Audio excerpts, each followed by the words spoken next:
All right, YouTube, it's time for Occult Literature video number 10 on the Fruits of Eden, Herbalism in the Occult. This is a work that I myself wrote. It was my first truly full-length work. I know Morbid Stories comes first, but I released that in 4 volumes separately, both digitally and in print, before I actually compiled it together, and it's a collection of short stories. This is my first true full-length effort, other than Musings, which is now defunct. You can't get it anymore. It's been reformulated into a different work, mostly. Link in the description to where you can purchase this work. Link in the description as well to the books blog where you can find other works that I've written and many that I've edited. I think we're up to a little over 50 works all told now, so it's quite interesting. It's a far cry from when I started out a few years ago, and really the goals that I had in mind. It's come a lot further than that. Fruits of Eden was calculated when I first set about writing something on the topic of herbalism as it relates to the occult.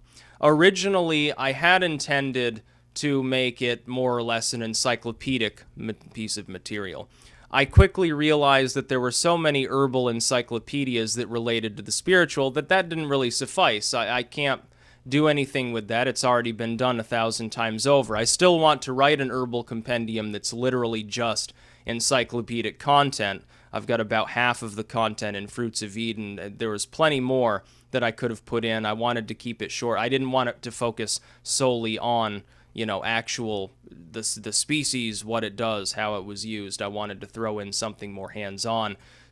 Fruits of Eden thus took on a new meaning. It also contains sections how to create things from herbal materials, how to actually tend to a garden, how to actually craft one, sort of planting design, the basics of making biochar, which I thought was important to throw in there. It really does help when you have that, especially in wetter climates. It really does help with gardening. And I wanted to give a little bit of a backstory as well, which is partially historical, objective fact, and partially my own opinion thrown in, really on the origins of some of this occult material, as well as how the modern age has affected it. I think the internet has had a greater impact upon the occult than anything else in human history. I think it has proliferated the occult. It's making it far more common. There's far more literature on the occult. I'm perhaps living proof of that, considering that the things that I do to release these editions and my own work, I couldn't have done 15 years ago. It wouldn't have been possible.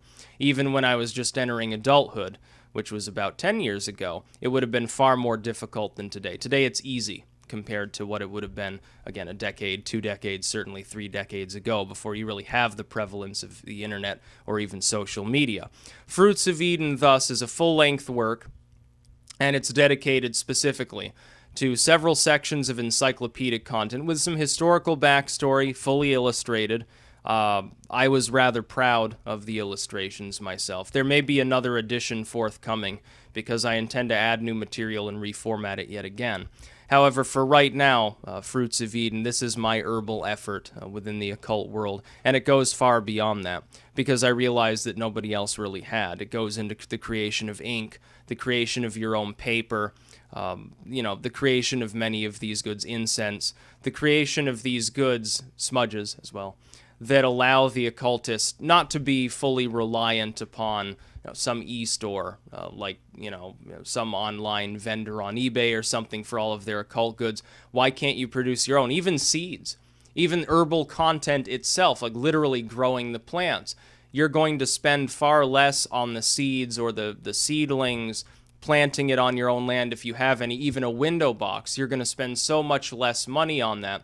Then it frees you up to use that money for something. You might want a new set of robes, or maybe you don't really want to spend that much on your occult practice because there's no reason to. You're like a green Wiccan or something like that.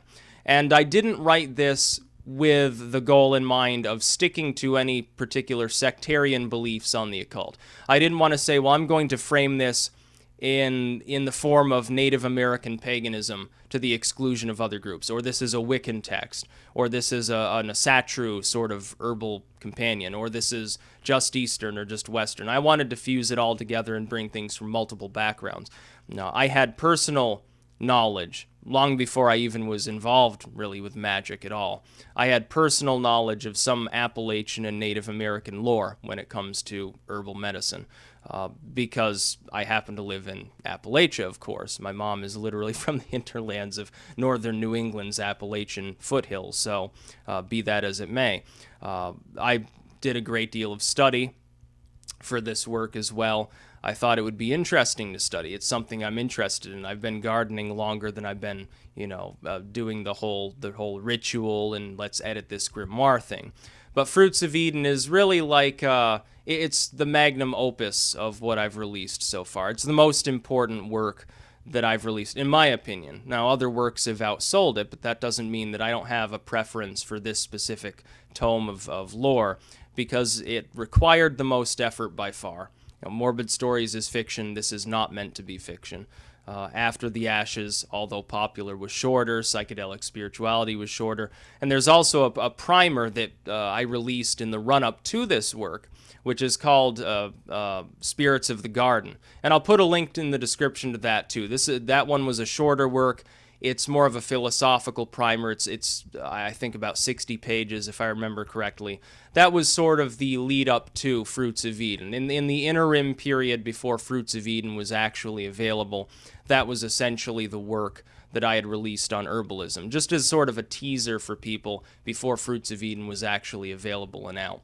But I'm very proud of the work. I can't say that about many of my works. When I'm editing something, I didn't actually write it myself. I may be proud of the formatting job. I may think it looks really good, and I may be biased and say, yeah, you should buy it because it's the best edition out there. Like the Little Albert. The Little Albert edition I did is far better than any of the other editions in English. I'm going to be biased, but I'm going to go out on a limb and just say that straight. But with Fruits of Eden, I wrote it from the ground up, so to speak.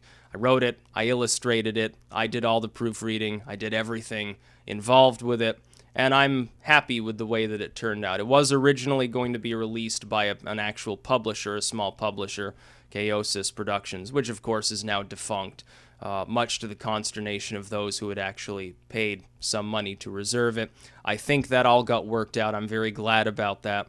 But the title is still available, only now, of course, I've done everything for it, including like the cover art. I thought that came out well too. Somebody said the R in Fruits looked like an A, but it's stylized, so not exactly the biggest thing that I'm going to worry about, let's face it.